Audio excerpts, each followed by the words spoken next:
আগ্নেয়গিরির বুকে জন্ম নেওয়া এক স্বপ্নের দ্বীপ। আকাশ আর সাগর যেন একে অপরের সঙ্গে মিশে গিয়েছে, আর সেই নীলের বুক চিরে উঠে এসেছে সাদা আর নীল রঙের ছোট ছোট ঘর, যেন কোনো শিল্পীর তুলিতে আঁকা এক জীবন্ত ছবি। আজ আপনাদের নিয়ে যাব পৃথিবীর সবচেয়ে রোমান্টিক, সবচেয়ে রহস্যময় এবং ইতিহাসে ভরপুর এক দ্বীপে, গ্রিসের সান্তোরিনি। সান্তোরিনি শুধু একটি দ্বীপ নয়, এটা এক অনুভূতি। এটা এমন এক জায়গা যেখানে সূর্যাস্ত দেখা যায়, মানুষ কথা বলা ভুলে যায়। এটা এমন এক দ্বীপ যেখানে প্রতিটি দেয়াল, প্রতিটি রাস্তা হাজার হাজার বছরের ইতিহাসের কথা বলে। আগ্নেয়গিরির গর্ভে জন্ম। আজকের সান্তোরিনি যে রূপ আমরা দেখি তা প্রকৃতির এক ভয়ঙ্কর ধ্বংসের ফল। প্রায় 3600 বছর আগে, খ্রিস্টপূর্ব 1600 সালের দিকে, এখানে ঘটেছিল পৃথিবীর ইতিহাসের অন্যতম সবচেয়ে শক্তিশালী আগ্নেয়গিরির অগ্নি উৎপাত।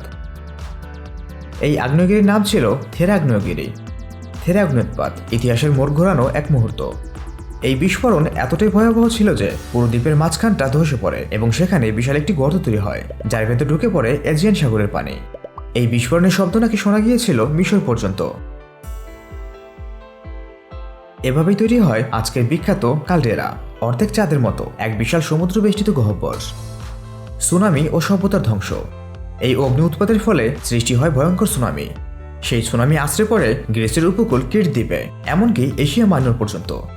অনেক ইতিহাসবিদ মনে করেন এই অগ্নুৎপত্তিই মিনিয়ন সভ্যতার পতনের প্রধান কারণ। হারিয়ে যাওয়া সভ্যতা অ্যাক্রোটিরি। অগ্নি উৎপাতের ছাইয়ের নিচে চিরতরে চাপা পড়ে যায় এক সমৃদ্ধ নগরী, অ্যাক্রোটিরি। আজ একে বলা হয় গ্রিসের পম্পেই। অ্যাক্রোটিরি বিস্ময়কর আবিষ্কার। 1967 সালে প্রত্নতাত্ত্বিকরা খনন করতে গিয়ে আবিষ্কার করেন বহুতল বাড়ি, রঙিন দেয়াল চিত্র, উন্নত নিকাশি ব্যবস্থা, সমুদ্র বাণিজ্যের প্রমাণ। সবচেয়ে অবাক করা বিষয়, এখানে মানব কঙ্কাল প্রায়ই নেই। এর মানে কি মানুষ আগে থেকেই বিপদের আভাস পেয়েছিল, অথবা তারা কি শহর ছেড়ে পালিয়ে গিয়েছিল, তা এখনও অজানা। শিল্প ও সংস্কৃতি ছাপ। অ্যাক্রোটিরির দেয়াল চিত্রগুলোতে দেখা যায় নৌকা ও সমুদ্রযাত্রা, মাছ ধরার দৃশ্য, উৎসব ও ধর্মীয় আচার। এগুলো প্রমাণ করে সান্তোরিনি একসময় ছিল এক সমৃদ্ধ সাংস্কৃতিক কেন্দ্র। প্রকৃতি গড়ে দিল এক অনন্য সৌন্দর্য। অগ্নি উৎপাত শুধু ধ্বংস করেনি, এখানে সৃষ্টি করেছে এক অনন্য প্রাকৃতিক সৌন্দর্য। কালডেরার খাড়া পাহাড়। আজ আমরা যে সান্তোরিনিকে দেখি, খাড়া আগ্নেয় পাহাড়, লাল, কালো ও সাদা বালির সৈকত, গভীর নীল সমুদ্র, এইসবই আগ্নেয়গিরির ছাই, লাভা ও পাথরের ফল। রঙিন সৈকতের রহস্য। সান্তোরিনিতে আপনি পাবেন রেড বিচ, লাল আগ্নেয় শিলা, ব্ল্যাক বিচ, কালো লাভা বালি, হোয়াইট বিচ, সাদা আগ্নেয় পাথর। পৃথিবীর খুব কম জায়গাতেই এত বৈচিত্র্যময় সৈকত একসাথে দেখা যায়। সূর্যাস্ত এক নীরব প্রার্থনা। সান্তোরিনির সূর্যাস্ত শুধু একটি দৃশ্য নয়, এটা একটি অনুভূতি, বিশেষ করে ওইয়া গ্রামের সূর্যাস্ত।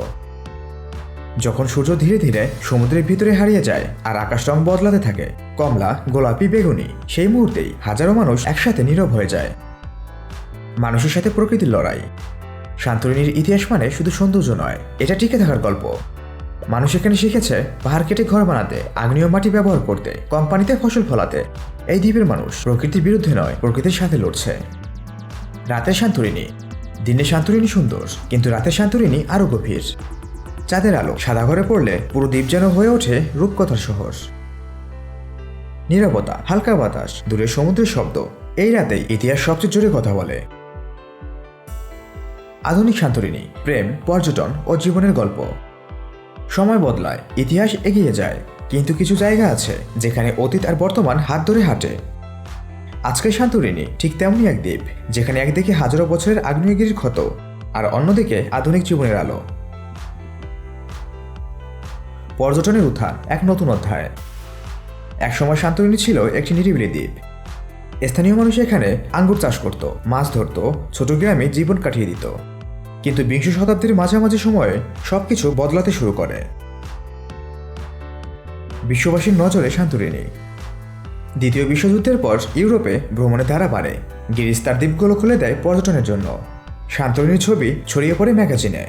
সাদা ঘর, নীল গম্বুজ আর আগ্নেয় পাহাড়, এই তিনই মিলে সান্তোরিনি হয়ে ওঠে বিশ্বের পোস্টকার্ড দ্বীপ। সোশ্যাল মিডিয়া যুগ। আজ ইনস্টাগ্রাম, ইউটিউব, সিনেমা, সব জায়গায় সান্তোরিনির উপস্থিতি। একটি সূর্যাস্তের ছবি লক্ষ মানুষকে টেনে আনে এই দ্বীপে। আজকের ভিডিও এই পর্যন্তই। আমাদের ভিডিওটি যদি আপনাদের ভালো লেগে থাকে তাহলে লাইক, শেয়ার ও সাবস্ক্রাইব করতে ভুলবেন না এবং কমেন্টে জানিয়ে দিন আপনার মতামত। আবার দেখা হবে নতুন কোনো গল্পে, নতুন কোনো জায়গায়। ততদিন পর্যন্ত ভালো থাকুন, সুস্থ থাকুন আর পৃথিবীকে ভালোবাসুন।